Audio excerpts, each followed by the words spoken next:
नमस्कार दोस्तों, जय हिंद, राधे राधे। स्वागत है आपका द अचीवर एवेन्यू में। आज हम इस वीडियो में दीवानजी सीरीज शुरू करने जा रहे हैं जो कि यूपी पुलिस कांस्टेबल 2025 के लिए है। इसमें अभी हम हिंदी का जो चैप्टर है वर्णमाला, इसके जितने भी क्वेश्चंस बन सकते हैं पूरा कॉन्सेप्ट हम इसमें समझेंगे, धीरे धीरे पूरे डिटेल में हम समझेंगे और जितने भी क्वेश्चन और प्लस पीवाईक्यू जितने भी हैं वो इस वीडियो में हम कवर करेंगे। तो आइए शुरुआत करते हैं बिना किसी देरी के। अगर आप हमारे यूट्यूब चैनल पर नए हैं तो आप सब्सक्राइब करना ना भूलें और अपने साथी को भी भेज दीजिए। शुरुआत करते हैं। पहला क्वेश्चन दे रखा है कि वर्णमाला यानी कि वर्ण कितने भेद होते हैं। वर्ण के कितने भेद होते हैं समझिए। वर्ण के कितने भेद होते हैं तो वर्ण के दो भेद होते हैं। कौन कौन से होते हैं यहाँ पे समझते हैं। पहले तो वर्ण कौन से होते हैं। एक होता है हमारा स्वर होता है और एक व्यंजन होता है। ये वर्ण के दो भेद होते हैं। ठीक है, अगला क्वेश्चन देखते हैं। वर्णों के समुदाय को क्या कहा जाता है। वर्णों के समुदाय यानी कि जो वर्ण का जो समूह है उसको क्या कहते हैं। क्या वर्णमाला कहते हैं, सर्वनाम कहेंगे, अक्षर कहेंगे या फिर क्रिया कहेंगे। तो जैसे कि मैं वर्णमाला है जो हमारी क्या है, जैसे कि वर्ण के समूह को क्या कहा जाता है तो वर्णमाला कहा जाता है। सर्वनाम कहेंगे नहीं, क्रिया कहेंगे नहीं। ठीक है, अब बात आती है कि अक्षर अक्षर क्या है। तो देखिए दो तरीके की चीज निकलती है यहाँ पे। सबसे छोटी इकाई आती है हिंदी भाषा की, जिसमें सबसे छोटी इकाई होती है लिखित और एक होती है मौखिक। समझते हैं यहाँ पर क्या है। एक होती है हमारी इकाई, एक इकाई होती है हमारी लिखित होती है और एक एक होती है हमारी मौखिक होती है। क्या होती है, मौखिक। तो दोनों को हम इसमें समझते हैं। जो लिखित इकाई होगी वो हमारी कौन सी होगी तो वो होती है हमारी वर्ण। और ये है भाषा की सबसे छोटी इकाई है। क्या है, अगर मैं कहूं कि भाषा की सबसे छोटी इकाई है, भाषा की सबसे छोटी इकाई क्या है, लिखित में वर्ण है।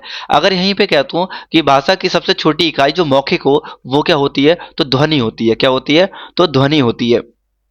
ठीक है, अब समझते हैं ध्वनि यानी कि क्या है। जब कोई भी अगर मुख से कोई भी उच्चारण किया जाता है, मुख से निकली गई जो ध्वनि है यानी कि जो हवा यानी कि कोई भी अगर हम शब्द बोलते हैं, कोई भी वर्ण बोलते हैं, अगर वह आकाश में लिप्त हो जाती है, उसको मौखिक रूप नहीं, वो लिखित रूप नहीं दिया जाता है, तो वो क्या कहलाती है, हमारी ध्वनि कहलाती है। यहीं पर क्या है, वर्ण क्या होता है। वर्ण हमारा क्या होता है, जब मुख से निकली हुई हवा को जब लिखित रूप दिया दिया जाए तो वह हमारी क्या कहलाती है, तो वह वर्ण कहलाता है। ठीक है, नेक्स्ट क्वेश्चन देखिए। क्वेश्चन क्या है, वर्णमाला किसे कहते हैं। शब्द समूह को या फिर वर्ण के समूह को या शब्द गणना को या व्यवस्थित वर्ण समूह को। शब्द समूह को तो वर्णमाला कहेंगे नहीं, ठीक है, ये गलत हो गया। वर्ण समूह को, वर्ण समूह एकदम बात ठीक है, वर्ण के समूह को वर्णमाला कहते हैं। लेकिन वर्ण समूह ऐसा नहीं है कि उल्टा सीधा कैसे भी, एक क्रम होना चाहिए, एक व्यवस्थित समूह होना चाहिए। ऐसा नहीं हो सकता कि खा से शुरू करके का कर दो, गा कर दो, अणा कर दो, कुछ भी कर दो, तो वो नहीं। वर्ण का समूह होना चाहिए लेकिन व्यवस्थित पूर्ण समूह होना चाहिए। तो हम क्या होगा, तो व्यवस्थित वर्ण समूह को क्या कहते हैं तो वर्णमाला कहते हैं। ठीक है, नेक्स्ट क्वेश्चन देखते हैं। हिंदी भाषा की कुल वर्ण लिपियां कितनी है, यानी कि हिंदी भाषा में कुल वर्ण कितने हैं वो हमें बताना है। तो कुल वर्ण कितने हैं तो 52 है। या अगर बात करते हैं कुल वर्ण कितने हैं तो कुल वर्ण यहाँ पर 52 है। तो यहीं पर हम देख सकते हैं, यहाँ पे पूरा हम लिखेंगे कुल वर्ण कैसे कैसे इसको डिवाइड किया गया है। तो शुरुआत करते हैं। देखिए 11 स्वर होते हैं इसके अंदर और 33 यहाँ पर व्यंजन होते हैं और हमारे यहाँ पे 2 अयोग भाग होते हैं और हमारे 4 संयुक्त होते हैं और 2 उच्छिष्ट व्यंजन होते हैं। अब समझते हैं सारा कुछ यहाँ पे इसी स्लाइड में हम यहाँ पे कवर कर लेंगे, जिससे कि आपको आने वाले क्वेश्चन में दिक्कत ना हो। तो सबसे पहले समझ आया कि कुल वर्ण कितने की संख्या है। तो कुल वर्ण जो है हमारे 52 है। 11 हमारे स्वर होते हैं। स्वर कौन कौन से होते हैं यहाँ पे सुनिए। आ, ई हो जाएगा, दीर्घ ई, लघु ऊ, दीर्घ ऊ, राशे, ऋषि हो जाएगा। ठीक है, ए हो जाएगा, ऐ हो जाएगा और ओ हो जाएगा और अ हो जाएगा। इनकी संख्या गिन लीजिए, ये कितने हैं तो 11 स्वर है। लेकिन कहीं कहीं आपको देखने को मिलेगा कि स्वर की संख्या आपको कहीं कहीं हमें 10 भी देखने को मिलेगी। लेकिन जो 10 संख्या होती है ये उच्चारण के आधार पर होती है। किसके आधार पर, तो उच्चारण के आधार पर 10 होते हैं हमारे स्वर। ठीक है, लेकिन जो 11 स्वर हम जो पढ़ते हैं, जो स्वर हम 11 पढ़ते हैं वो क्या है तो हिंदी निदेशालय के अनुसार है। क्या है तो हिंदी निदेशालय के अनुसार कितने हैं तो हिंदी निदेशालय के अनुसार, निदेशालय निदेशालय के अनुसार कितने हैं तो 11 वर्ण होते हैं। ठीक है, तो यहाँ पे गण हो गए। अब देखिए 11 तो हमारे स्वर हो गए, 11 क्या हो गए हमारे स्वर हो गए। अब 33 होते हैं हमारे व्यंजन होते हैं। स्वर को हमारा दूसरा नाम भी कभी कभी एग्जाम में पूछा जाता है कि स्वर को अच भी कहा जाता है। ठीक है, स्वर को अच भी कहा जाता है और व्यंजन को कहते हैं हल कहते हैं। व्यंजन को क्या कहा जाता है तो हल कहा जाता है। अब व्यंजन कितने होते हैं यहाँ पर हम समझते हैं व्यंजन। देखिए क, ख, ग, घ, अणा। ठीक है, क, च, ट, सॉरी क च ट। तो अगला वाला वर्ग है क च छ ज झ अय। उसके बाद आएगा ट ठ ड ढ और आ जाता है यहाँ पे ण। उसके बाद क्या आएगा तो पा प फ ब भ म। ठीक है, कितने हो गए? तो एक, अरे एक एक रह गया इसमें, ता वाला छूट गया। एक सेकंड, यहाँ पे मैं कचर क च ट त प कच सॉरी ता। उसके बाद आता है पा। ठीक है, ये वर्ग हो जाता है, यानी कि एक पूरा वर्ग हो जाता है का वर्ग नीचे, मतलब कि ये वाली पूरी लाइन जो कहलाती है एक वर्ग कहलाती है। तो यहाँ पे लिखेंगे ता वाला कर दीजिए, ता वाले वर्ग पूरा करिए। तो त थ द ध न। इसी तरीके से पाएगा प फ ब भ म। ठीक है, उसके बाद देखते हैं यहाँ पे चार हमारे कौन से होते हैं। चार हमारे अंतस्थ व्यंजन होते हैं, य र ल व। और चार हमारे क्या होते हैं तो ऊष्मीय व्यंजन होते हैं, जैसे जो होते हैं हमारे श श, ठीक है, और स ह। ठीक है, ये जो 33 होते हैं हमारे क्या होते हैं, ये व्यंजन होते हैं। और दो अयोगवाहक होते हैं, जिसे एक को हम अनुस्वार कहते हैं और दूसरा क्या होता है हमारा तो विसर्ग होता है। ठीक है, अब आगे समझेंगे अनुस्वार क्या है, विसर्ग क्या है, अयोगवाहक क्यों कहते हैं इन्हें। ठीक है, अयोग ये हमारे क्या होते हैं तो अयोगवाह होते हैं। क्या होते हैं? अयोगवाह। और चार हमारे क्या होते हैं तो संयुक्त व्यंजन होते हैं। क्या होते हैं? चार हमारे संयुक्त व्यंजन होते हैं। कौन कौन से होते हैं लिखेंगे, छ त्र ज्ञ, छ त्र ज्ञ और र। ठीक है, राशि ये श्रीमती वाला रहा है। ठीक है, अब देखते हैं दो हमारा क्या है तो दो हमारे उच्छिप्त व्यंजन होते हैं। यहाँ पे लिख सकते हैं हम क्या तो उच्छिप्त व्यंजन कितने होते हैं तो उच्छिप्त व्यंजन हमारे दो होते हैं। उच्छिप्त उच्छिप्त व्यंजन हमारे कितने होते हैं तो दो होते हैं। कौन कौन से होते हैं? ण हो जाता है और ड हो जाता है। ठीक है, ठीक है, यहाँ पे हमारा पूरा हमने यहाँ पे पूरे केवल वर्णमाला का जो भी विभाजन है हमने कर दिया। आप इसको नोट डाउन कर लीजिए।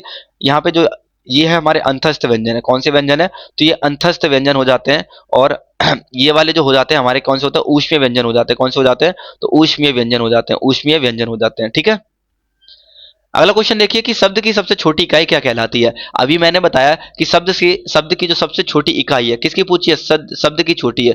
शब्द की पूछी है तो स्वर होता है, वर्ण होता है, व्यंजन होता है, अयोगवाहक होता है। हमें पता है कोई भी अगर मैं शब्द लिखता हूं, जैसे कि मैंने लिखा है रा म, अगर मैं इसका विच्छेद करता हूं तो कैसे बनेगा तो रा।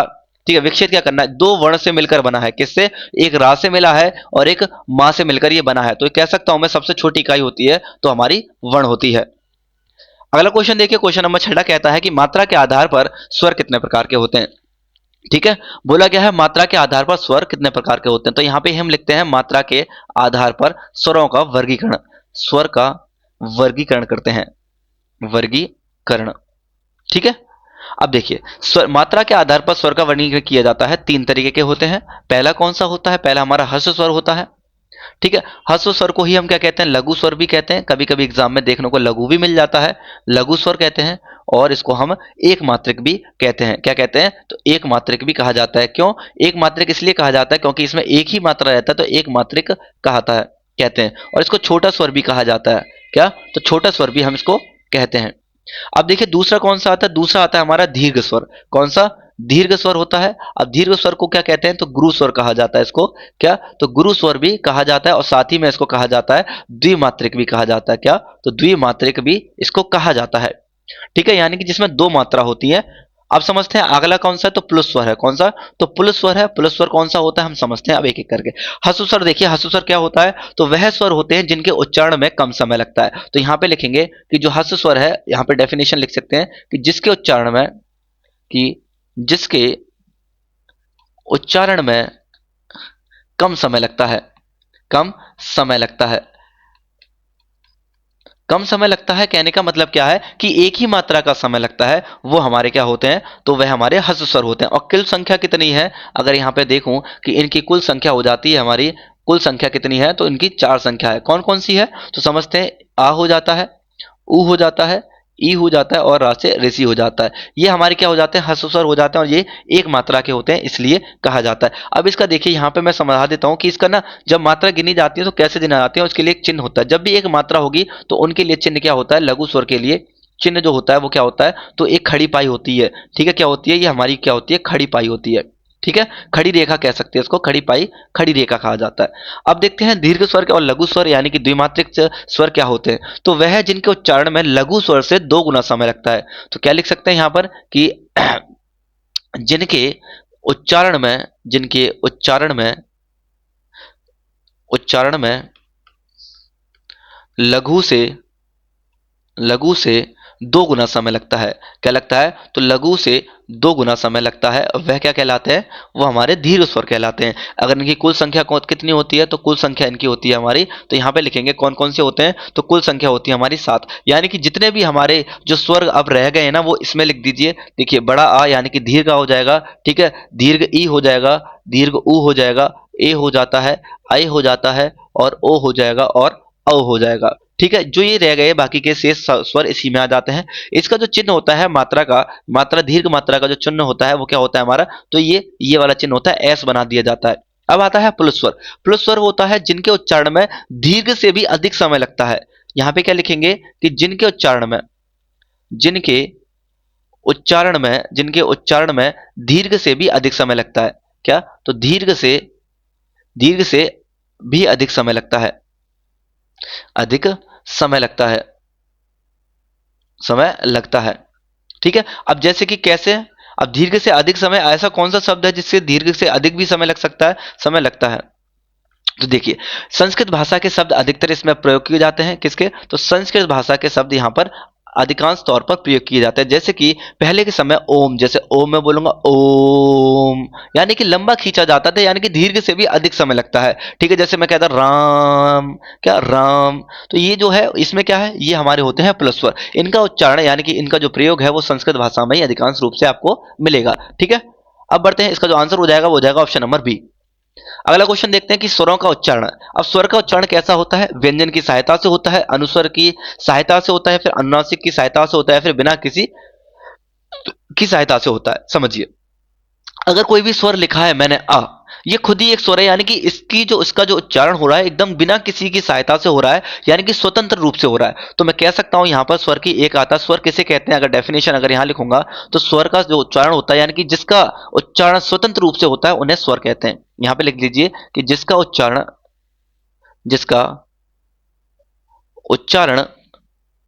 स्वतंत्र रूप से होता है। क्या? स्वतंत्र रूप से हो जाता है, वो क्या होता है? स्वतंत्र रूप से होता है, उसे हम क्या कहते हैं? उसे स्वर कहते हैं। क्या कहते हैं? तो उसे स्वर कहते हैं। जैसे कि इसका जो ऑप्शन है, यानी कि ऑप्शन नंबर डी हमारा करेक्ट आंसर आ जाएगा। अगला क्वेश्चन देखिए कि हिंदी भाषा में हस्व स्वरों की संख्या कितनी है। अभी मैंने पहले ही बताया था कि हस्व स्वर कितने हैं। तो जिस हस्व स्वर होते कौन से हैं? जिनमें क्या होता है, एक ही मात्रा, यानी कि एक मात्रक भी, और इसको क्या कहते हैं? तो इसको लघु स्वर भी कहा जाता है। इसको क्या कहते हैं? लघु स्वर। तो इनकी कितनी मात्रा बताई थी, यानी कि कितने मैंने स्वर बताए थे? 4 बताए थे। कौन कौन से?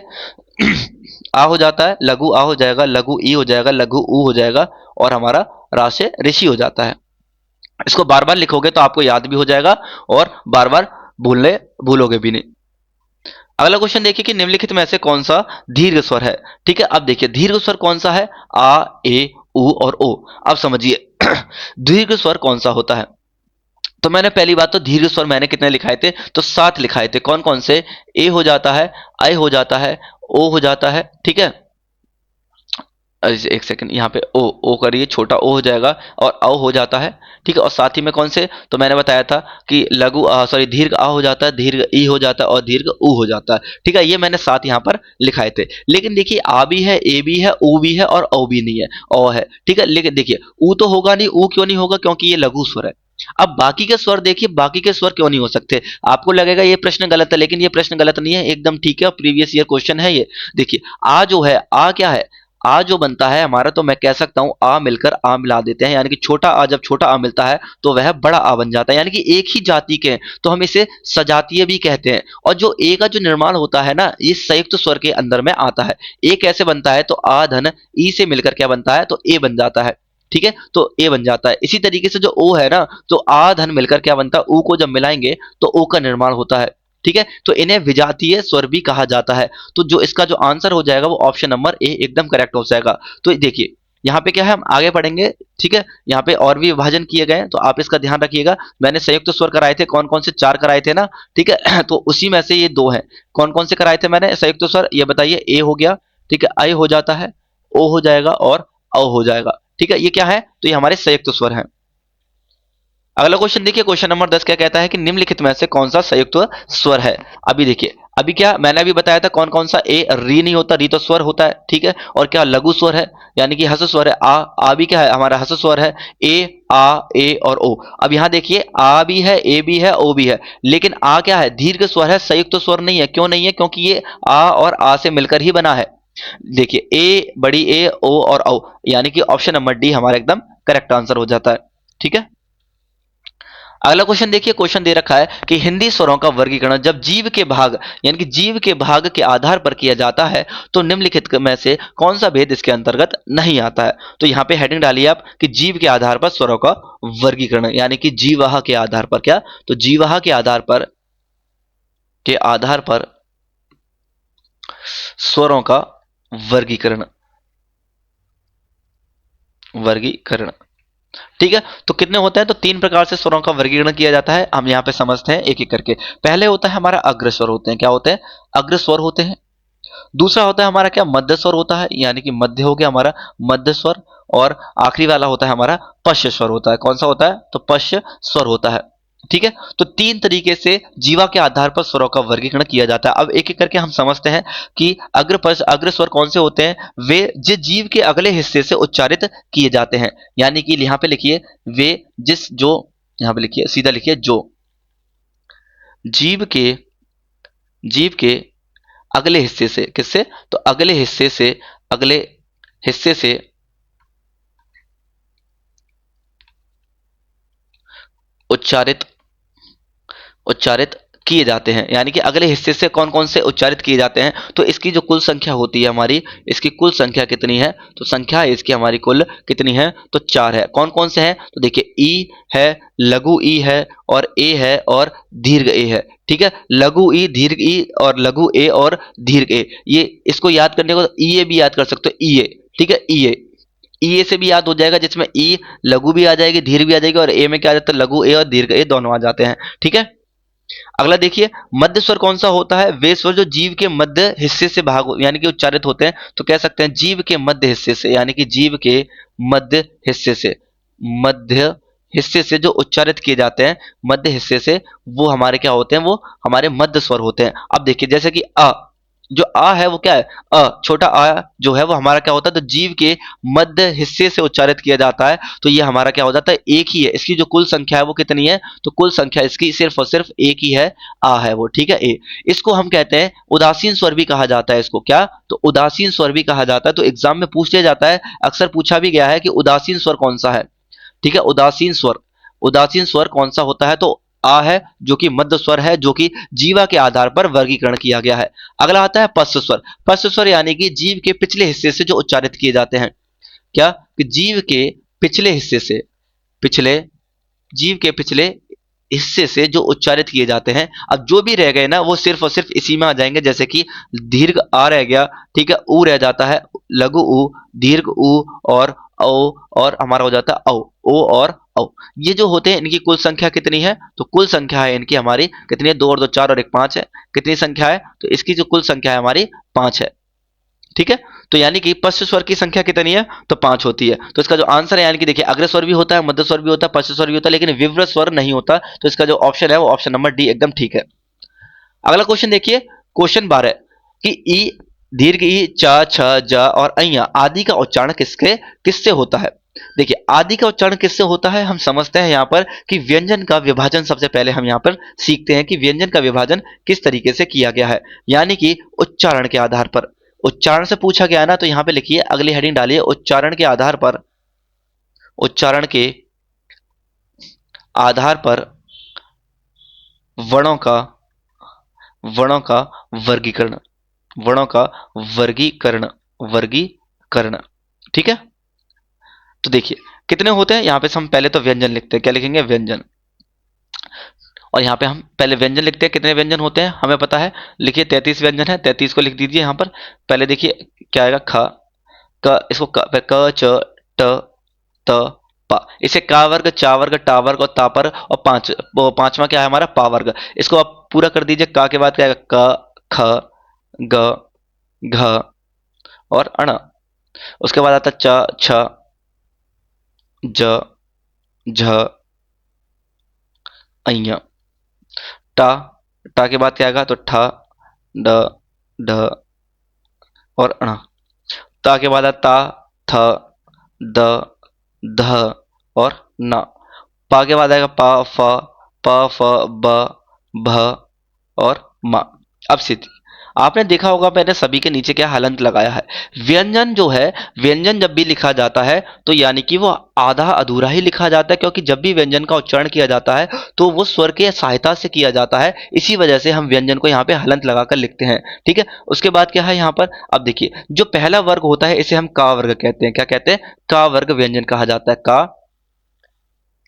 का वर्ग व्यंजन कहा जाता है इसको। ठीक है, दूसरा होता है हमारा चा वर्ग होता है, और तीसरा हमारा टा वर्ग होता है, और चौथा हमारा क्या होता है तो ता वर्ग होता है। क्या होता है? ता वर्ग। और आखिरी वाला पांचवा जो होता है वो हमारा क्या होता है? पा वर्ग होता है। ठीक है, अब हम देखते हैं कि इनका जो उच्चारण है वो किस किस द्वारा किया जाता है, किस किस के द्वारा किया जाता है। कि कंठ द्वारा होता है, मूर्धा, तालव्य, क्या होता है देखिए। जब भी क, ख, ग, घ, घ, अण इस तरीके से जब बोला जाता है तो देखिए क कहाँ पे, तो कंठ जो है हमारा, यानी कि जो गर्दन के बीच में जो एडम एप्पल होता है कंठ, इसके द्वारा बोला जाता है तो इसको कहते हैं कंठ द्वारा, यानी कि कंठ के द्वारा इसका उच्चारण होता है तो कंठव्य हो जाता है। ठीक है, कंठव्य यानी कि कंठ के द्वारा इसका उच्चारण किया जाता है। ठीक है, अब दूसरा देखिए च, छ, ज, झ, झ, यानी कि यहाँ पे जो जब भी जीव लग रही है च, छ, ज, झ, अय, तो इसमें हमारी जो जीव है वो किससे लग रही है तो ऊपर वाले यानी कि तलवे से, तालु से लग रही है तो इसको कहा जाता है तालव्य। क्या? तालु वर्ग भी कहा जाता है, तालव्य, या फिर तालु भी कह सकते हो, बात एक ही है। उसके बाद है ट, ठ, ड, ढ, ण, यानी कि जो वाली ये जीव है हमारी क्या मूर्धा से लग रही है, यानी कि दांत के जस्ट पीछे जो मसूड़े होते हैं उससे लग रही है, तो ये वाला जो कौन सा वर्ग होता है ये मूर्धा वर्ग हो जाता है। कौन सा? मूर्धा वर्ग होता है। उसके बाद आता है हमारा कौन सा? त, थ, द, ध, न, हमारी जीभ किससे टच हो रही है तो दांत से टच हो रही है, यानी कि तो ये हमारा दंतव्य हो जाता है, यानी कि दंत हो जाता है। क्या? दंतव्य कह सकते हैं इसको, या फिर दंत भी कह सकते हैं। उसके बाद देखिए प, फ, ब, भ, म, हमारे हमारे जब भी पा वर्ग प, फ, ब, भ, म बोला जाता है तो इसमें क्या हो रहा है, हमारे होठ एक दूसरे से क्या हो रहे हैं तो टच हो रहे हैं। ठीक है, बिना होठ टच करे फा तो बोल ही नहीं सकते। आप बोल के देख लो, बा भी नहीं बोल पाओगे, माँ भी नहीं बोल पाओगे। तो जो ये वाला हो जाता है ये हमारे ओष्ठ हो जाता है। कौन सा हो जाता है? ओष्ठ हो जाता है। क्या हो जाता है? ओष्ठ, या फिर होठ भी कहते हैं इसको। क्या है? होष्ठ है। ठीक है, तो ये जो वर्गीकरण किया है मैंने ये व्यंजन का किया है। अभी देखिए क्योंकि कुछ स्वर भी तो है, ये तो मैंने व्यंजन लिखे उसके बाद स्वर भी है। क्या है? स्वर। तो स्वर भी आते हैं इसके अंदर। कभी कभी पूछ लिया जाता है कि का बताइए, का वो सॉरी आ स्वर किसका उच्चारण है, कि किसके उच्चारण से बोला जाता है। तो यहाँ पर देखते हैं, तो मैं यहाँ पे लिखता हूँ आ, बड़ा आ, हा। ठीक है, ये कंठ के द्वारा बोले जाते हैं। उसके बाद आता है ई, बड़ी ई, फिर या आता है, फिर शा, ये हमारे तालु के द्वारा बोले जाते हैं। उसके बाद जो रा से ऋषि आ जाता है, फिर रा आता है, फिर शा षटकोण आता है। उसके बाद कौन सा आता है हमारा? ला आता है। ठीक है, फिर शा आता है। उसके बाद कौन सा आ जाता है हमारा? ऊ और दीर्घ ऊ। जो जितने भी ये स्वर है ना, ये स्वर हमारे इसके द्वारा बोले जाते हैं, जैसे कि आ, ह, ई, य, श, ये हमारे तालु के द्वारा, रा से ऋषि, र, शा हमारा मूर्धा से, ला और सा हमारा दंत से, और ऊ और बड़ा ऊर हमारा हो जाता है ओष्ठ से।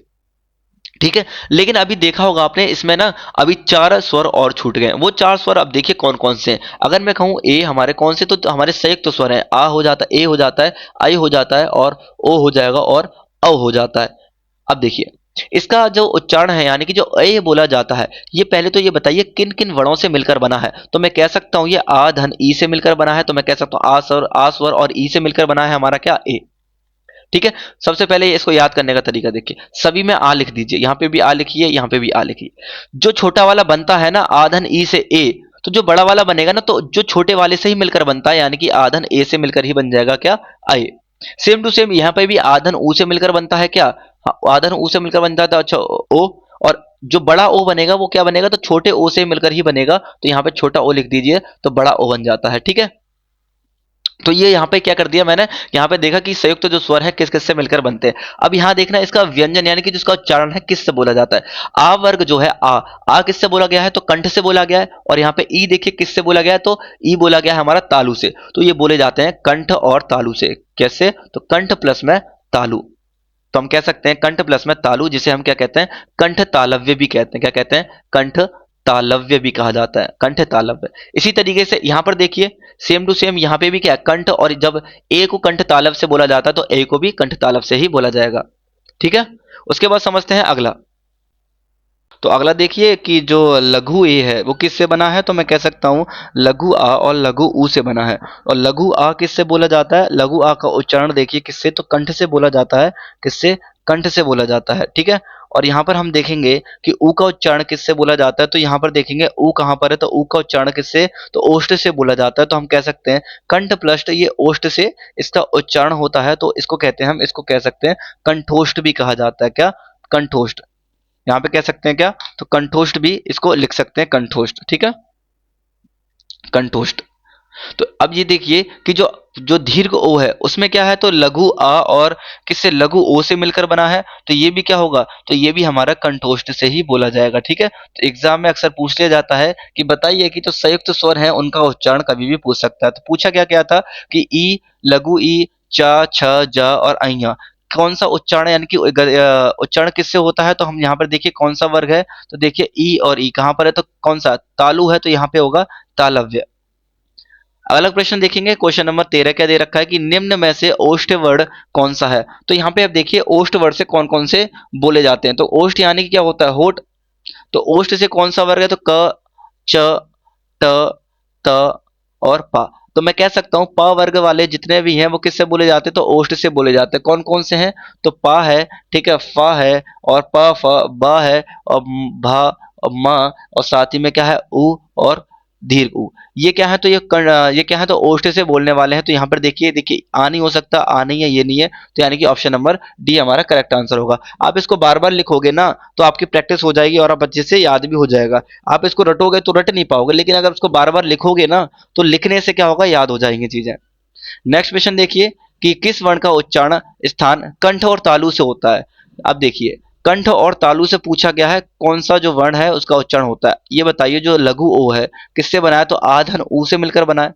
आ किससे बोला जाता है, तो आ कंठ से बोला जाता है। और ऊ किससे बोला जाता है, सबसे आखिरी में बोला जाता है, ठीक है। तो ये कंठ और तालु का नहीं है। ए देखिए ए किससे बोला जाएगा, तो जो ए बोला जाता है किससे बना हुआ है, तो मैं कह सकता हूँ आ धन ई से बोला जाता है, ठीक है। आ किससे है, तो कंठ से बोला जाता है। और जो ई है वो किससे बोला, तालु से बोला जाता है। किससे, तो तालु से बोला जाता है। तो यानी कि ऑप्शन नंबर बी हमारा एकदम करेक्ट आंसर हो जाएगा, ठीक है। हा हल देखिए, और यहाँ पे क्या है, हा हल। तो हा हल किससे बोला जाता है, तो मैं कह सकता हूँ किससे बोला जाता है, हा। तो हा है कौन सा, तो एक अंतस्थ व्यंजन है। कौन सा व्यंजन है, तो ये अंतस्थ व्यंजन है। और छा छतरी किससे बोला जाता है, छा छतरी हमारा तालु से बोला जाता है। सिर्फ और सिर्फ तालु से इसका उच्चारण होता है। नेक्स्ट देखिए कि ओ और औ किस प्रकार के वर्ण हैं। जो लघु ओ है और जो दीर्घ ओ है वो किस प्रकार के वर्ण है, क्या तालव्य है, क्या मूर्धन्य है, या दंतोष्ठ है, या फिर कंठोष्ठ है। तो देखिए जो ओ है लघु ओ, अभी मैं बताया है कि संयुक्त स्वर है और ये बनता किससे है, तो आ और ई के वर्ण के मेल से, सॉरी ए बनता है, तो आ और ऊ के मेल से क्या बनता है, तो ओ का निर्माण होता है। तो देखिए आ किससे बोलते हैं, कंठ से बोलते हैं। और ऊ किससे बोला जाता है, तो ओठ, ओठ से बोला जाता है। किससे, तो ओष्ठ से बोला जाता है, यानी कि ओष्ठ। तो ये किससे बोला जाएगा, तो कंठोष्ठ से बोला जाएगा, यानी कि ऑप्शन नंबर डी हमारा एकदम करेक्ट आंसर है। नेक्स्ट क्वेश्चन देखिए अंतस्थ और ऊष्म वर्ण कितने होते हैं। अब यहाँ पर देखिए मैंने यहाँ पर 52 वर्णों का विभाजन कराया हुआ है थोड़ी देर पहले, जिसमें मैंने 11 स्वर, 33 व्यंजन, 2 अयोग भाग, 4 संयुक्त और यहाँ पर क्या बताया मैंने, और 2 उच्छिप्त। और जो व्यंजन मैंने बताए थे 33 व्यंजन में मैंने बताए थे 25 हमारे स्पर्शी व्यंजन होते हैं। अभी मैं बता देता हूँ कितने होते हैं, तो 25 जो होते हैं वो स्पर्शी व्यंजन होते हैं। बाकी के जो 4 मैंने बताए थे अंतस्थ व्यंजन, कौन से, तो अंतस्थ व्यंजन होते हैं। और कौन कौन से होते हैं, तो य, र, ल और वा हमारा क्या होता है, तो अंतस्थ व्यंजन होते हैं, ठीक है। और बचे कौन से 4 जो होते हैं हमारे, शा, सा, शा, श, स और हा, ये होते हैं हमारे कौन से, तो ऊष्म व्यंजन होते हैं। कौन से, तो ऊष्म वर्ण कह सकते हैं, फिर ऊष्म व्यंजन कहते हैं। तो 4 और 4 मिलकर कितने हो जाएंगे, तो 8। तो इनकी टोटल संख्या कितनी है, तो 8 हो जाती है। नेक्स्ट प्रश्न देखें कि स्वर तंत्रियों के आधार पर व्यंजनों को कितने वर्गों में बांटा गया है। अब समझते हैं, देखिए हमने क्या क्या समझ लिया, हमने देखिए मात्रा के आधार पर सही समझा, हमने जीवा के आधार पर समझा हमने, ठीक है। और वर्णों का उच्चारण भी हमने समझ लिया। अब समझते हैं स्वर तंत्रियों के आधार पर व्यंजनों का वर्गीकरण कितने भागों में है। तो देखिए यहाँ पे हेडिंग डालिए क्या, कि स्वर तंत्रियों के के आधार पर वर्गीकरण, ठीक है, किसका, वर्णों का वर्गीकरण। तो देखिए कितने भागों में, तो दो भागों में इसको बांटा जाता है। पहला होते हैं हमारे घोष होते हैं, ठीक है, घोष वर्ड होते हैं, इसी को हम सघोष भी कहते हैं। क्या कहते हैं? तो सघोष कहते हैं। और जो दूसरा है उसे हम अघोष कहते हैं। क्या कहते हैं? अघोष कहते हैं। अब समझिए कि सघोष यानी कि घोष क्या होता है। तो स्वर तंत्रियों के पास, यहाँ पे लिखिए कि स्वर तंत्रियों के पास, स्वर तंत्रियों के पास, तंत्रियों के पास आने पर, आने पर उसके बीच से हवा निकलती है। उसके उसके बीच से हवा निकलती है। किससे? तो बीच से क्या निकलती है? हवा, हवा निकलती है, बीच से हवा निकलती है।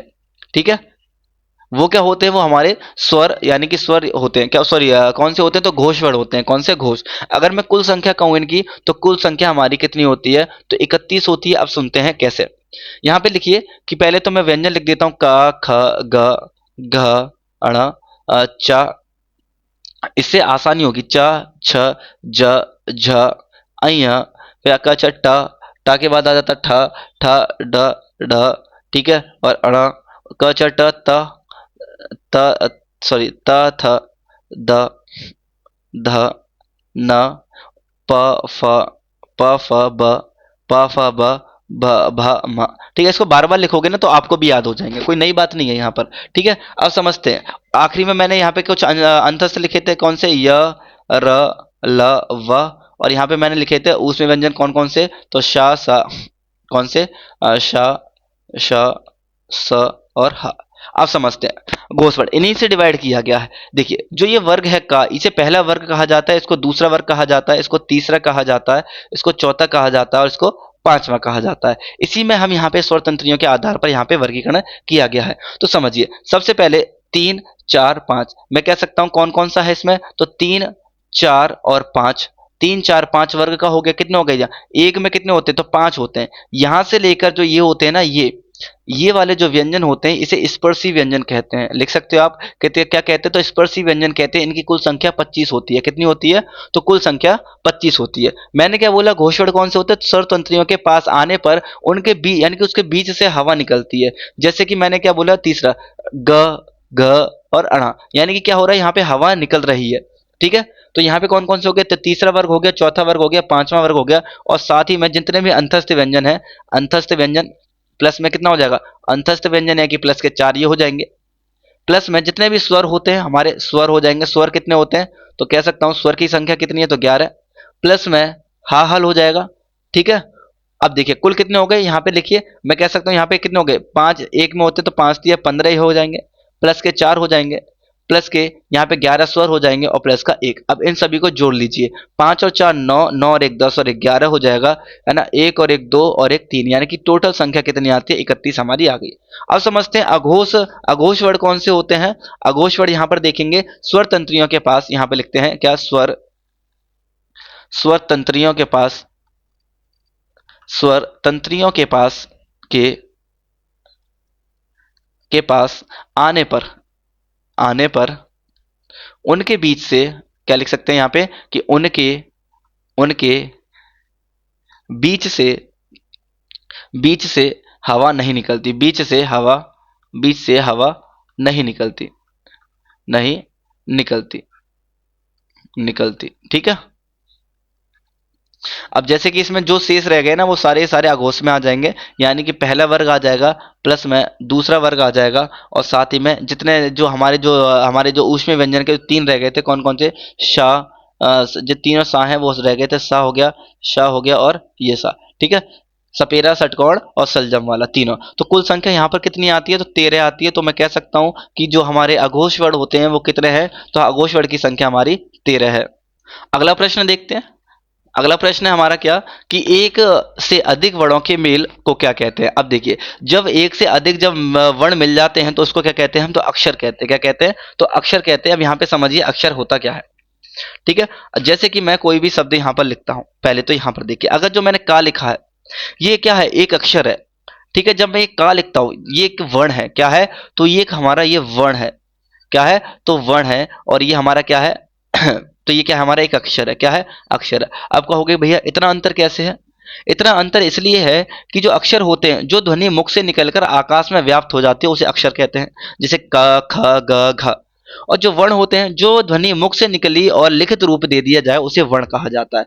सपोज जैसे कि मैंने कोई शब्द लिखा रा, इसमें क्या है, ये किससे मिलकर बना है, तो मैं कह सकता हूं कि ये बना है रा धन आ से। इसमें एक स्वर है, यानी कि ये दोनों ही वर्ण है, क्या है, ये स्वर है और ये क्या है, ये व्यंजन है। तो ये जो है, जो ये वर्ण है ना, ये सिर्फ और सिर्फ क्या है, एक व्यंजन है। क्या है, तो व्यंजन है, अक्षर नहीं है।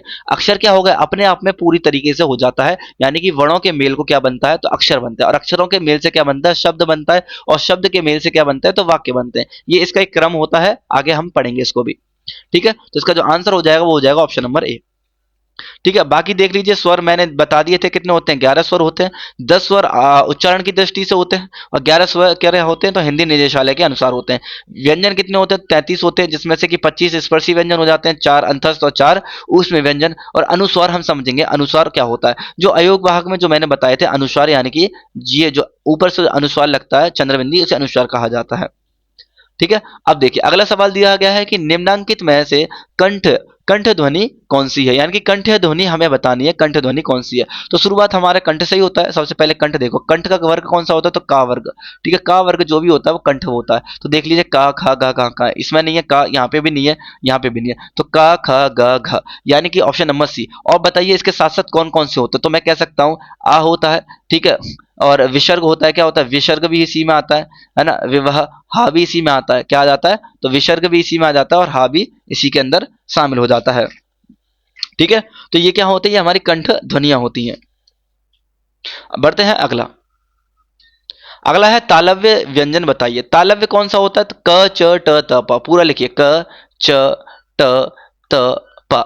ये हमारा कंठ से हो जाता है। ठीक है, कंठ के बाद आता है तालु, तालु के बाद क्या आएगा, मूर्धा, और मूर्धा के बाद क्या आएगा, दंत, और दंत के बाद क्या आता है, तो होठ आता है, यानी कि ओष्ठ आता है। इसको बार बार लिखोगे तो आप याद हो जाएगा। पूछा गया तालव्य, यानी कि चा वर्ग का पूछा है, कौन सा, तो चा वर्ग का। तो चा वर्ग का देखिए कौन सा, ये नहीं है, ये नहीं है, ये नहीं है, तो कौन सा है, तो चा वर्ग का है ऑप्शन नंबर बी। अब साथ ही में और बताइए, ये तो हो गया च छ ज और झ हो जाता है, और साथ ही में कौन से होते हैं, जो तालु से बोले जाते हैं, वो हो जाता है ई, हो जाता है लघु ई, दीर्घ ई, या और शा। ठीक है, ये क्या हो जाते हैं, ये हमारे किससे हो जाते हैं, तो तालव्य से हो जाते हैं। अगला जो प्रश्न है हमारा, चा और छ वर्ण का उच्चारण स्थान क्या है। चा का पूछा गया है और छा का पूछा गया है। अब देखिए यहाँ पे लिखिए, कंठ पहला हो गया, कंठ के बाद आता है तालु, तालु के बाद क्या आएगा, मूर्धा, मूर्धा के बाद क्या आता है, मूर्धा के बाद आता है दंत, और दंत के बाद आता है ओष्ठ, दंत के बाद क्या आता है, तो ओष्ठ आता है। तो यहाँ पे देखिए क च ट त और प। अब देखिए पूछा गया है चा वर्ग का, तो चा में क्या आता है, चा हो गया, चा के बाद क्या आता है, तो छा हो गया, ज झ अइया। ठीक है, ये क्या है, ये सारे के सारे क्या होते हैं, तो ये किससे बोले जाते हैं, तो तालु से बोले जाते हैं, यानी कि ऑप्शन नंबर डी हमारा करेक्ट आंसर है।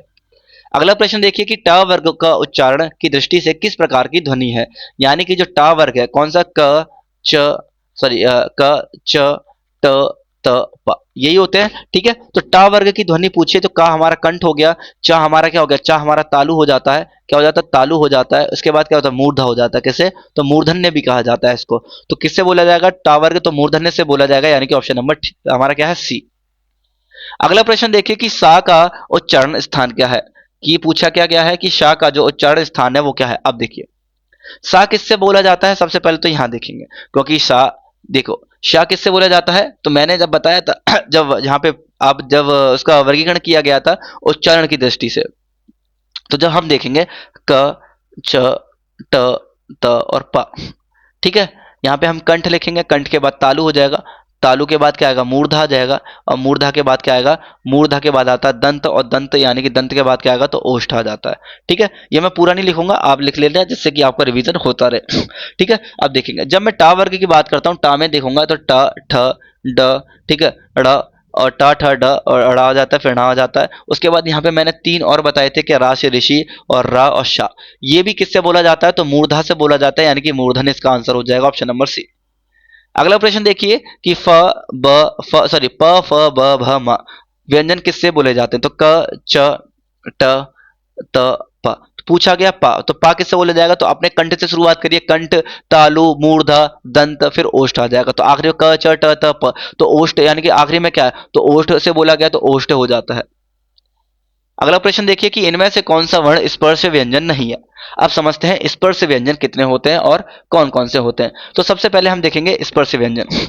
तो जितने भी हमारे जो व्यंजन होते हैं उसमें से क्या क्या हटा दे, अंतस्थ व्यंजन हटा दिया जाए और साथ ही में कौन सा ऊष्म व्यंजन हटा दिया, जो का। देखिए इनकी कुल संख्या कितनी होती है, तो लिखेंगे कुल संख्या कितनी होती है, 25 होती है। का से लेकर जो काक से लेकर कहां तक, तो मां तक जितने भी व्यंजन होते हैं तो कितने होते हैं, तो हमारे 25 होते हैं। देखो कैसे, तो क ख ग घ अ, 5 इधर हो गए, क च ट त और पा। देखिए 5 इधर है, 5 इधर है, तो पचम 25, तो 25 किससे हो जाता है, स्पर्शीय व्यंजन हो जाते हैं। अब देखिए कौन सा नहीं है, जो या है, या क्या है हमारा, अंतस्थ व्यंजन है। कौन सा व्यंजन है, तो अंतस्थ व्यंजन, य र ल और व, ये तीनों के चारों क्या हैं, तो अंतस्थ व्यंजन है। अगला प्रश्न देखिए कि निम्न में से संयुक्त व्यंजन कौन सा नहीं है। संयुक्त व्यंजन कितने होते हैं, तो 4 होते हैं। कौन कौन से होते हैं, देखिए सबसे पहले तो शाह हो गया, ठीक है, सॉरी सा कह रहा हूँ कि क्षत्रिय वाला हो गया, ठीक है। उसके बाद त्र से शुरू हो जाता है, फिर श्रीमती वाला हो जाता है। अब कौन सा रह गया, एक और रह गया, कौन सा रह गया, ज्ञा से ज्ञानी हो जाता है। अब देखते हैं इसको, इसका उच्चारण कैसे होता है और साथ ही में हम देखेंगे किससे मिलकर ये बनते हैं। तो संयुक्त व्यंजन की संख्या कितनी होती है, तो 4 होती है। इसका निर्माण एक से अधिक व्यंजन से हुआ होता है। ये सिर्फ एक व्यंजन से मिलकर नहीं बने, एक से ज्यादा मिलकर बने, यानी कि दो व्यंजनों का मेल से क्या बना है, तो संयुक्त व्यंजन बना है। तो छ क्षत्रिय है वो का धन शा से मिलकर बना है, ठीक है। और जो ता त्रिशूल है वो ता धन रा से मिलकर बना है, ठीक है। और जो श्रीमती वाला शाह है, ये शाह से प्लस रा से मिलकर बना है। और ज्ञा से ज्ञानी जो है, इसे ज्ञानी नहीं कहा जाता, इसे ज्ञान कहा जाता है। क्या, ये जिया है, क्या जिया, क्यों क्यों, तो ये जा धन अय्या से मिलकर बनता है, ठीक है। तो समझ आ गया कि संयुक्त व्यंजन कितने होते हैं, तो 4 होते हैं। और चारों किससे बने, तो 2, यानी कि एक से अधिक व्यंजन से मिलकर बना है, उसे क्या कहते हैं, संयुक्त व्यंजन कहते हैं। तो यहाँ पर देखिए कौन सा नहीं है, या नहीं है, या क्या है, एक हमारा अंतस्थ व्यंजन है। अगला प्रश्न देखिए कि छ क्षत्रिय किस वर्ण के योग से मिलकर बना है। तो अभी बताया मैंने किससे मिला है, तो का धन शा से मिलकर ये बनता है। किससे, चा से नहीं बना, छा से नहीं बना, शा से नहीं बना, यानी कि ऑप्शन नंबर ए हमारा करेक्ट आंसर है। अगला शब्द देखिए कि इनमें से अल्प प्राण कौन सा है, अल्प प्राण व्यंजन। अब देखिए अल्प प्राण की बात आ गई, यानी कि प्राणलव्य के आधार पर व्यंजन का वर्गीकरण करेंगे। उससे पहले मैं कुछ चीज यहाँ पे समझा देता हूँ। देखिए हमें पता है कि जो संयुक्त व्यंजन है, क्या है, संयुक्त व्यंजन, संयुक्त व्यंजन की जो संख्या होती है वो कितनी होती है, 4 होती है। क्या होती है, 4। कौन कौन से, तो छ क्षत्रिय, कौन कौन से होते हैं, छ क्षत्रिय हो जाता है, ज्ञा से ज्ञानी हो जाता है, और कौन सा हो जाता है, त्रा से त्रिशूल हो जाता है, स्रा से श्रीमती हो जाता है। ये मैंने बताए थे 4 संयुक्त। अब सवाल ये पूछा जाता है कि बताइए जो छ क्षत्रिय है इसका स्थान कहां पर है, यानी कि किसके बाद आता है या फिर किसके पहले आता है, ये सवाल एग्जाम में पूछा जाता है। अब देखिए यहाँ पे वर्णमाला लिखूंगा मैं, का से पूरी लिखिए, क च ट त प। उसके बाद देखते हैं हम यहाँ पे कौन सा है, का के बाद खा आता है, ग घ ण, ठीक है। चा के बाद छा, छा के बाद झ, झ और अय्या, टा के बाद टा के बाद आता है ठ, ड और ड, ठीक है। ये उच्छिप्त नहीं लगाना, सॉरी ये गलती होगी, ये तो उच्छिप्त हो जाएंगे। उसके बाद अणा आ जाता है, ता के बाद ता के बाद आता है था से थर्मस वाला त थ द ध न। उसके बाद आता है प फ ब भ और म, ठीक है। ये मैंने यहाँ पर लिख लिया। अब यहाँ पे मैं बता रहा हूँ कि ये जो चारों के चारों जो संयुक्त व्यंजन है इनका स्थान यानी कि प्लेस कहाँ पर है। तो देखिए जो छा छतरी है वो का धन सा से मिलकर बना है, तो मैं कह सकता हूँ का के बाद आएगा, तो छा छतरी यहाँ पर आता है, ठीक है। उसके बाद देखो ज्ञा से ज्ञानी किससे मिलकर बना है, तो जा धन अय्या से मिलकर बना है। किससे, तो ये जा के बाद आएगा, यानी कि ज्ञानी यहाँ पर आएगा। उसके बाद देखिए यहाँ पे त्रा त्रिशूल है, ता धन रा से मिलकर बना है। किससे मिला है, तो ता धन रा से मिलकर बना है, तो किससे, ता के बाद आएगा क्या, तो ता त्रिशूल आएगा, ठीक है। इसका भी ध्यान रखिए। उसके बाद आता है श्रीमती वाला, किससे मिलकर बना है, तो शाह धन रा से मिलकर बना है। बाकी के यहाँ पे और यारा लावा लिख लीजिए, य र ला वा हो जाएगा, और यहाँ पे आ जाएगा शाह स, ठीक है, और शाह। तो जो श्रीमती वाला है वो यहाँ पर आएगा, तो श्रा यहाँ पर आएगा। तो इन चारों की आपको प्लेसेस याद रखनी है। और यहाँ पे 2 मैंने उच्छिप्त तौर कराए थे, वो जो उपछित आएंगे वो यहाँ पर आएंगे, एक अणा आएगा, ड़ा आएगा और ढा आएगा, ड़ा और ढा, ठीक है, यहाँ पर आएंगे। तो ये उच्छिप्त हो जाते हैं, क्या हो जाते हैं, तो उच्छिप्त हो जाते हैं। ये उच्छिप्त व्यंजन है, ठीक है, उच्छिप्त व्यंजन है। उम्मीद करता हूं आपको पूरा अच्छे से समझ आ गया होगा। अब थोड़ा चेंज करते हैं, निम्न में अल्प प्राण व्यंजन कौन सा है। अब समझिए अल्प प्राण क्या होता है। तो इसका जो वर्गीकरण किया गया है वो प्राणलव्य के अनुसार किया गया है। कैसे, तो ये लिखिए कि प्राणलव्य, ठीक है, प्राणलव्य, ठीक है, प्राणलव्य के आधार पर व्यंजन का वर्गीकरण, व्यंजन का वर्गीकरण, वर्गीकरण, ठीक है, तो दो तरीके से किया गया है। एक होता है हमारा अल्प प्राण होता है, क्या होता है, तो एक हमारा अल्प प्राण होता है, अल्प प्राण होता है, और एक हमारा महाप्राण होता है, क्या होता है, तो महाप्राण होता है, महाप्राण। ठीक है, अब दोनों को समझते हैं। एक अल्प प्राण व्यंजन हो गया और एक महाप्राण व्यंजन हो जाता है। अल्प प्राण व्यंजन क्या होता है, लिखिए यहाँ पर कि जिनके क्या, जिनके उच्चारण, यहाँ पे लिखेंगे जिनके उच्चारण में, जिनके उच्चारण में कम, जिनके उच्चारण में कम श्वास खर्च होती है, खर्च होती है, यानी कम श्वास निकलती है, खर्च हो, ठीक है, उसे क्या कहते हैं, तो अल्प प्राण कहते हैं। ठीक है, जैसे कि अब यहाँ पे मैं दोबारा से लिखूं क्या, का से लेके यहाँ पे लिख सकते हो आप माँ तक लिख सकते हो। यहाँ पे मैं क ख ग घ और अणा ये वर्ग के अनुसार लिख देता हूँ। ये पहला हो जाता है, ये दूसरा हो जाएगा, ये तीसरा हो जाएगा, ये चौथा हो जाएगा और ये पांचवा हो जाएगा। ठीक है, अब देखिए जिनके उच्चारण में क्या होती है, कम श्वास खर्च हो जाती है, जैसे कि पहला, तीसरा और पांचवा। पहला, तीसरा जो पांचवा है उसमें क्या होती है, कम श्वास, जैसे क, उसके बाद ग, उसके बाद ण।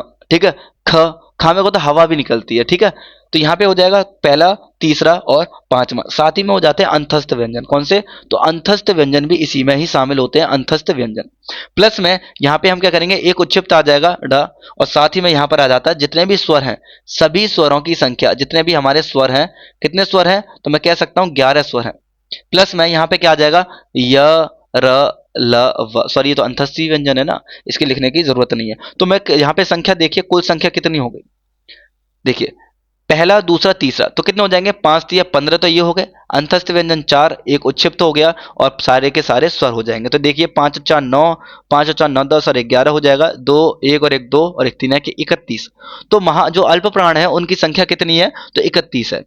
अब देखिए महाप्राण कौन से होते हैं, जिनके चरण में अधिक अधिक श्वास खर्च हो। यहाँ पे लिख सकते हो कि अधिक, अधिक क्या हो, अधिक श्वास खर्च हो, अधिक श्वास खर्च हो, क्या हो, खर्च हो। इसमें कौन कौन सा आ गया, जो बच गया है, पहला, तीसरा, पांचवा लिख दिया, तो बचा कौन सा, दूसरा और चौथा बच गया। ठीक है, दूसरा और चौथा, प्लस में एक उच्छिप्त यहाँ पे आ गया, तो दूसरा जो बचा हुआ उच्छिप्त है वो यहाँ पर आ जाएगा। और जितने भी हमारे ऊष्मीय व्यंजन है, ऊष्मीय व्यंजन कहाँ पर आ जाएंगे, तो ऊष्मीय व्यंजन यहाँ पर आ जाएंगे, ऊष्मीय, ऊष्मीय व्यंजन। ठीक है, ऊष्मीय व्यंजन।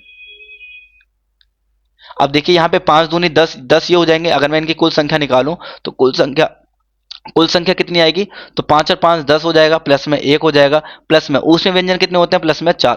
ठीक है, कितना हो जाएगा, 4 और 1 5, यानी कि 10 और 5 कितना हो जाएगा, तो 15 इसकी कुल संख्या निकल कर आती है। तो उम्मीद करता हूं आपको ये अल्प प्राण और महाप्राण भी समझ में आ गए होंगे। अगला देखिए, प्रत्येक वर्ग का दूसरा और चौथा वर्ण क्या कहलाता है। मैंने क्या बोला, प्रत्येक वर्ण का, क ख ग घ और अण। ठीक है, मैंने क्या बोला, दूसरा और चौथा, दूसरा और जो चौथा वर्ण है क्या कहलाता है, ये क्या कहलाता है, तो महाप्राण कहलाता है। क्या कहलाता है, महाप्राण। अल्प प्राण क्या कहलाता है, 1 3 5, कौन सा, 1 3 5 कहलाता है। उच्छिप्त तो मैं बता चुका हूं, अनुनासिक हम पढ़ेंगे। क्वेश्चन देखिए, सभी महाप्राण वर्णों का वाला वर्ग बताइए, यानी कि जितने भी, जिसमें सभी महाप्राण हो वो वर्ण हमें बताना है, कौन सा वर्ग है, क च छ ठ। ठीक है, अब देखिए मैंने कौन सा बताया, महाप्राण की बात करी गई है।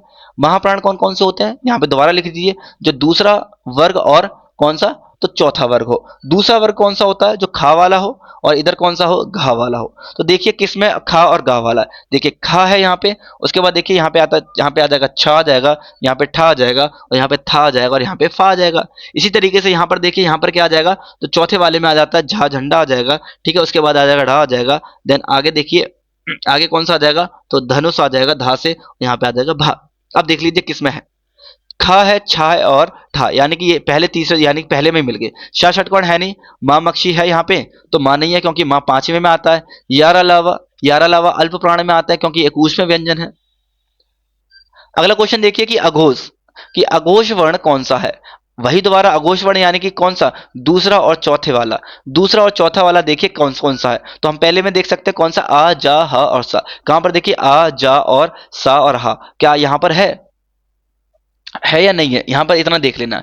देखिए जो मैंने आखिरी में बताया, आ नहीं है, जा नहीं है, शाह नहीं है, लेकिन हा है, सॉरी हा है, मैंने बता दिया, सॉरी गलती हो गई, कौन सा है। तो मैंने यहाँ पे अभी ऊष्मीय व्यंजन पढ़ाया था, आपको क्या पढ़ाया था, ऊष्मीय व्यंजन पढ़ाया था। ऊष्मीय व्यंजन किस क्या होते हैं, तो अघोष, सॉरी अरे अरे अघोष पूछा है ना, मैं कहा, सॉरी सॉरी गलती हो गई, पूछा क्या है, अघोष पूछा है। अघोष कौन से होते हैं, तो पहले और, सॉरी पहले और दूसरे होते हैं, गलती होगी याद रखना, पहले दूसरे होते हैं, और शा, सा और जो रह जाता है शा। ये क्या होते हैं, ये हमारे यानी कि जो 13 जो है वो हमारे अघोष वर्ण होते हैं। तो यहाँ पे देख लीजिए कौन कौन सा है। ये नहीं हो सकता, ठीक है। जा है, तो देखिए कौन कौन सा है, जा में आता है जा, जा कौन सा है, तो तीसरे में आता है, तीसरे में आता है जा, लेकिन यहाँ पे नहीं है, ठीक है। यहाँ पे देखिए शा, शा क्या है हमारा, क्या है, तो ये हमारा किस में आता है, तो अघोष में आता है। अगला प्रश्न देखिए 32, निम्न में से कौन सा वर्ण अघोष है। दोबारा से अघोष पूछा गया, यानी कि कौन सा, पहला, दूसरा, सा, और पहला दूसरा शाह, षटकोण और ये सपेरा, ठीक है। यही है हमारे अघोष। अब देखिए कौन सा है, क च ट त प, चा पहले में ही आ गया, ये नहीं हो सकता, सॉरी हाँ पहले में आया ना, ये बिल्कुल हो सकता, क्यों नहीं हो सकता, क च ट त प, गलती हो रही है काफी कुछ ज्यादा, ठीक है। क हो गया, चा वर्ग हो गया, देखिए उसके बाद जा है, जा नहीं है, ठीक है, झा भी नहीं आएगा और ड़ा भी नहीं आएगा, इनकी ऑप्शन नंबर ए हमारा एकदम करेक्ट आंसर है। अगला प्रश्न देखेंगे कि कौन सा घोष वर्ण नहीं है। घोष नहीं है, घोष कौन कौन से होते हैं पहले तो ये बताइए। कुल संख्या हमारी 31 होती है, जिसमें तीसरा वर्ग और चौथा वर्ग और साथ ही में पांचवा वर्ग आता है, प्लस उसके अंदर य, र, ल और व आता है, साथ ही में स्वर आते हैं 11, और क्या आता है, स्वर के साथ यहाँ पर हा भी शामिल होता है इसमें, ठीक है। अब देखिए कौन सा नहीं है, तो रा है, बिल्कुल है, ये नहीं हो सकता, ठीक है। शाह है, ड़ा है और ता, ता देखिए। अब यहाँ पे आपको ना पता होना चाहिए कि तीसरे वर्ग में क्या आता है और चौथे वर्ग में क्या आता है और पांचवें वर्ग में क्या आता है। तो यहाँ पे आता है गा हो जाता है, ठीक है, जा हो जाएगा, डा हो जाएगा, द, अब्बा, और यहाँ पे चौथे में क्या आ जाता है, तो यहाँ पे लिखेंगे ग, जहाँ से झंडा हो जाता है, डा हो जाता है, उसके बाद क्या आ जाएगा यहाँ पे धा धनुष, और यहाँ पे आ जाता है हमारा भा भट्टी, ठीक है। अगला देखिए पांचवें में क्या आता है, डा हो जाता है, यानी कि पंचम अक्षर भी जिससे कहा जाता है। जितने भी हमारे पंचमें अक्षर है वो होते हैं हमारे क्या, वो हमारे कौन से होते हैं, वो पांचवें वर्ग के होते हैं, ठीक है। यहाँ पे लिख दीजिए भा आ जाएगा, ठीक है। अब पूछा गया कौन सा नहीं है, ये हमारे घोष है। देखिए रा है, रा हमारा क्या हो गया, घोष हो गया, ये नहीं हो सकता। ता देखिए, ता दिखाई दे रहा है, नहीं है यहाँ पे। शाह देखिए, शाह दिखाई दे रहा है क्या, शाह दिखाई दे रहा है, नहीं दिखाई दे रहा है क्या, नहीं है। डा दिखाई दे रहा है, यानी कि ये भी नहीं होगा, ठीक है। तो मैं कह सकता हूं ये भी नहीं होगा, तो यहां पर क्या होगा, तो रा नहीं होगा हमारा घोष वर्ण, ठीक है। अगला प्रश्न देखिए 34, सघोष वर्ण कौन सा है। दोबारा से वही पूछा गया है, सघोष वर्ण कौन सा है। आप इसका उत्तर हमारे होमवर्क में देखिए, ठीक है, मैं करा चुका हूं पूरा, सघोष और अघोष दोनों ही बता दिए, ठीक है।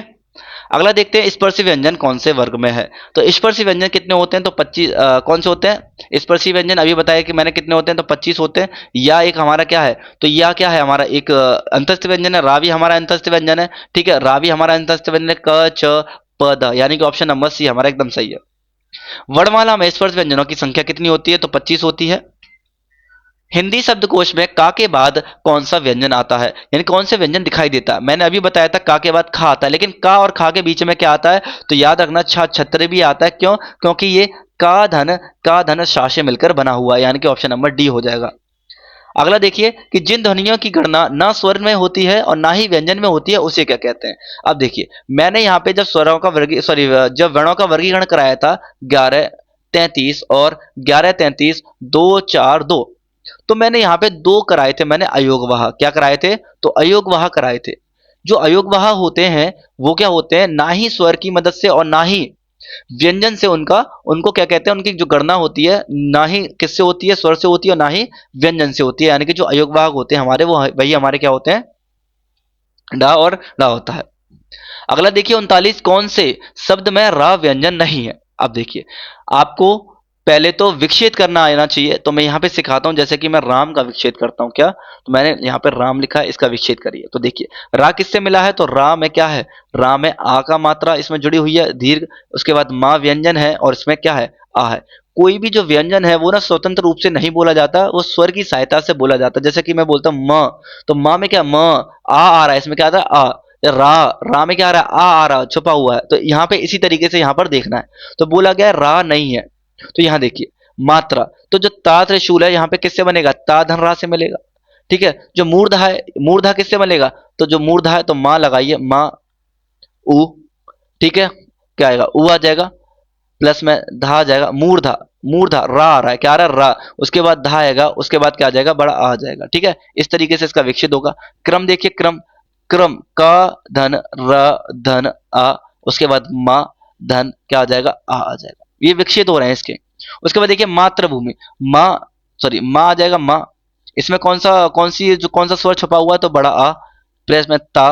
तो देखिए जो नीचे वाला रा होता है ना, इसमें ये ऋषि वाला रा होता है, ना कि रा होता है। ये नॉर्मल रा नहीं होता, ये ऋषि वाला रा होता है, यानी कि ऑप्शन नंबर डी में क्या है? तो रा व्यंजन नहीं है।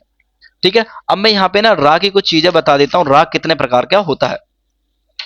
तो लिखिए लिखेंगे रा, जो रा है वो कितने कितने प्रकार का होता है, यहाँ पे हम समझते हैं। पहला जो रा होता है कौन सा होता है? जो कि कर्म में आता है। एक राव जो होता है वो हमारा किस में आता है? रमेश, यानी कि नॉर्म रमेश में। और एक राव जो होता है हम कोई सा भी ले सकते हैं, जैसे कि मैंने ले लिया यहाँ पे यहाँ पे ट्रक ले लिया। क्या ले लिया? ट्रक। अब देखिए जो कर्म यानी कि जो जो जो रेखा होती है, शुरू रेखा के जो ऊपर उठता है वो हमारा रेफ रूप होता है। क्या होता है? तो रेफ रूप होता है, रेफ रूप होता है। जो रमेश है ना, रमेश में जो रा है वो सामान्य रूप है। कौन सा? तो सामान्य रूप है। कौन सा? सामान्य रूप इसके अंदर छुपा हुआ है। जो ट्रक है, ट्रक में कौन सा रूप है? तो ट्रक में जो है वो हमारा पदेन रूप है। क्या है? पदेन रूप है, पदेन रूप है। जैसे कि ट्रक हो गया, ठीक है, ड्रम हो गया, ठीक है, क्रम हो गया। जैसे कि मैं क्रम लिखता हूं, ये पदेन रूप है इसका, ठीक है, क्रम हो गया, ठीक है। ये सारे क्या हो जाते हैं? ये सब के सब क्या है? तो पदेन रूप आता है। तो यहाँ पे मैंने बताया कि रा के कितने रूप होते हैं? 3 होते हैं। लेकिन जब भी ये वाला जो रा आता है ना, ये रा से ऋषि वाला रा होता है, इसका विशेष ध्यान रखिएगा। ठीक है, अगला प्रश्न देखिए कि वर्णमाला का कौन सा अक्षर पुल्लिंग नहीं है? वर्णमाला का कौन सा अक्षर? देखिए जा आ, जो ई और जो लघु और दीर्घ ई होता है, ये केवल और केवल यही स्त्रीलिंग होते हैं। बाकी सारे के सारे क्या होते हैं? पुल्लिंग शब्द होते हैं। किसमें? वर्णमाला में। इसको आपको ध्यान में रखना है। जैसे कि अब देखो कैसे यकीन नहीं आ रहा ना, तो देखिए मैंने लिखा राजा। राजा एक क्या है? पुल्स है। राजा गया, अच्छा राजा। मैं लिखता हूं रानी। रानी कैसे बनाया? तो रा धन में आ धन में, ठीक है, रा धन में आ धन में ना धन में ई। रानी, रानी अच्छी रानी। कैसा है? रानी गई, यानी कि स्त्रीलिंग का भाव प्रकट हो रहा है। क्या हो रहा है? तो स्त्रीलिंग का भाव प्रकट हो रहा है। तो इसी तरीके से क्या है? तो ई और दीर्घ ई और लघु ई दोनों के दोनों क्या होते हैं? तो पुल्लिंग शब्द ना होकर स्त्रीलिंग शब्द होते हैं। अगला देखिए, निम्न में से अर्ध स्वर कौन सा है? अब समझते हैं अर्ध स्वर के बारे में। हिंदी वर्णमाला में स्वर जो होते हैं, यानी कि जो अर्ध स्वर होते हैं, वो कितने होते हैं समझते हैं। अब देखिए मैं कोई एक शब्द लिखता हूं, जैसे मैं लिखा नई। एक मैंने ये शब्द लिखा नई, कि ये बताइए दोनों में गलत कौन सा, सही कौन सा है? अब देखिए दोनों ही सही हैं। अगर मैं इसका विच्छेद करता हूं तो ना धन आ धन या धन ई।